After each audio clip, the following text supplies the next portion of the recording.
Welcome to American Literature, 1650 to 1700. I know we're only looking at these 50 years, and that is because the world turned upside down. So let's get a little bit of the context. Sit back, make a nice cup of tea, and just relax and follow along. I promise you this will make sense. As we remember, the Pilgrims left England. I'm not sure that England felt this wonderful about them leaving, but they left England to go to America so that they could believe in whatever God they wanted to believe in. They'd been under the strict guidance of the British government for many, many years, and they were so desperate to believe their own way and have freedom of religion that they got into these little boats and took off. It looks fun, doesn't it? Until we see that this is where they were going, all the way across the ocean to Massachusetts Bay Colony. Only they didn't have a lovely airplane. They were in those little tiny boats. So you can only imagine how they must have felt and been by the time they arrived in America, if they made the journey at all. Our Anne Hutchinson was making quite a stir because she and a man named Roger Williams were standing up and saying, wait a minute, we came all this way from England, and we believe that people should have a right to believe in any religion that they want, that they should be able to follow the God of their understanding, and that should be the way it is. And as we remember, our Anne was drummed out of town and later murdered. Roger Williams was also driven out of town because folks just couldn't handle that. They couldn't handle an idea of people being individuals. They had been in England as a group. They moved from England to America as a group, and that mentality went with them all the way across the ocean. And so they had become very rigid in their beliefs, and they thought that this is what a family would look like, and this is what they wanted people to become. But as we all know, people aren't just a sketch on a page. People have dreams, they have hopes, and I really like this little picture collage. These teenage girls have the same exact fantasies, dreams, desires, regardless of where they are or when. And so when you have folks in a situation where they are all to be controlled and they are all to live within the confines of what is acceptable, you're going to get a little pushback. And that's exactly what happened. And so by 1650, our Anne Hutchinson has been drummed out of town and killed. Roger Williams, who also is spouting his ideas of belief, drummed out of town. And so here we are in Massachusetts Bay Colony with folks running around, coming up with all kinds of little villages and little towns, and they unite because they must all believe whatever it is that they all believe. And anybody who didn't believe the way that they believed was called a heretic. A heretic was a professed believer who maintains religious opinions contrary to those accepted by his or her church, or rejects doctrines prescribed by that church. In other words, if the church says don't ever go dancing, that person says, well, you know, I'm going to go dance. That person would be a heretic. The Roman Catholic Church, a baptized Roman Catholic who willfully and persistently rejects any article of faith, and anyone who does not conform to an established attitude, doctrine, or principle. And that's how we're going to keep everybody in line. And in 1600, they had formed a Puritan faith, which was as rigid as the faith from which they had fled in England.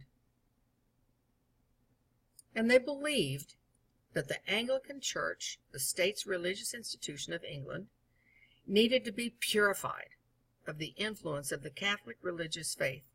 And so we begin the fight between the Puritans and everybody else, the Catholics and everybody else.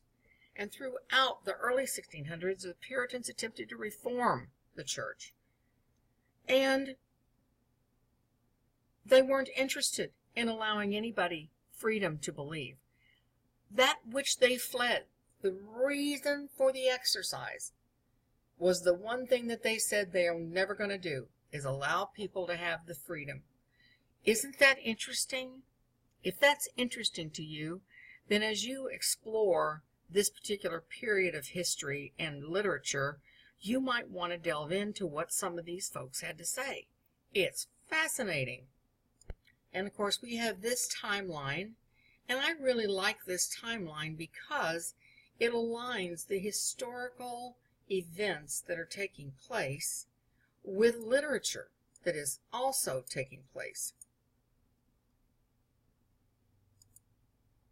So over here in 1650 to 1699, you can see the events that take place along with the literature. We read our Anne's poem last time, and so we're not going to rely on her. But some of these important documents are read, and you can see if this particular part of history interests you.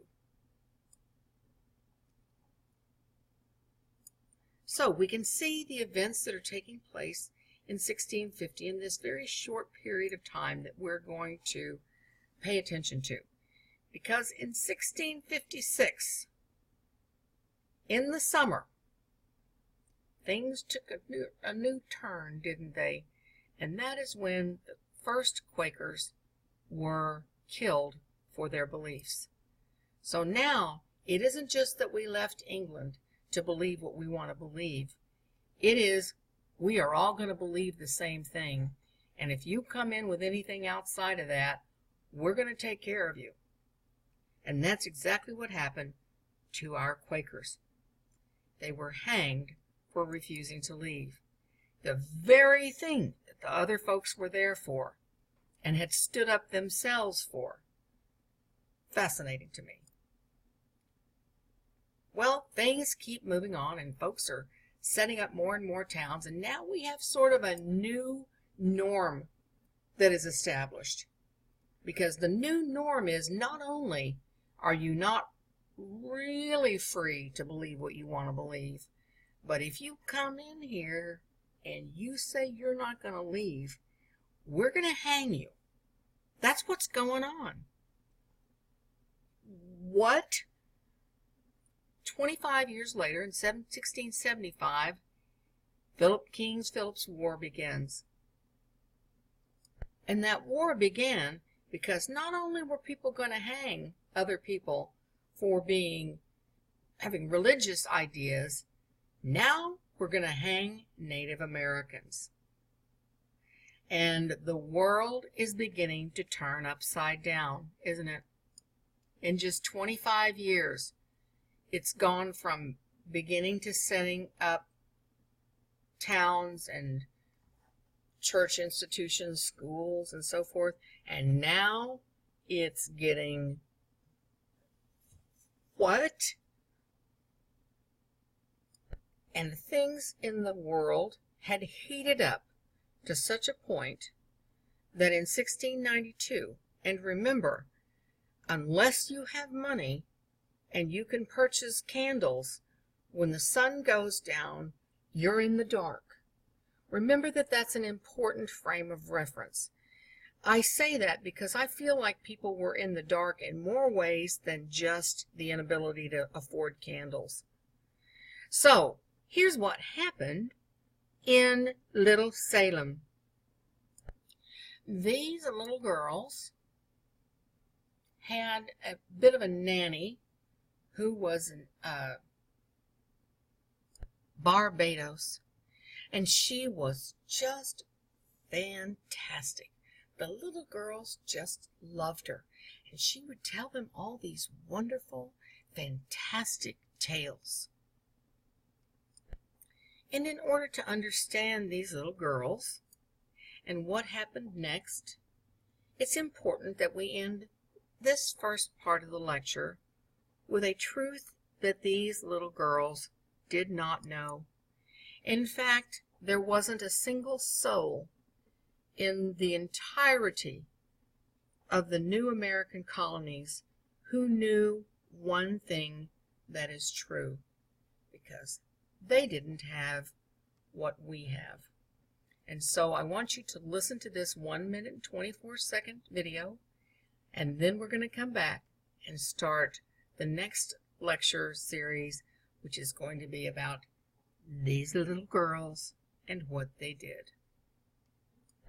I can tell you that every single person I've ever talked to, whether they were victims of violence or the person who committed the violence, whether they were celebrities or whether they were going through difficult times in their life, when I finished the interview, almost to a person, at some point, one would lean into me and say,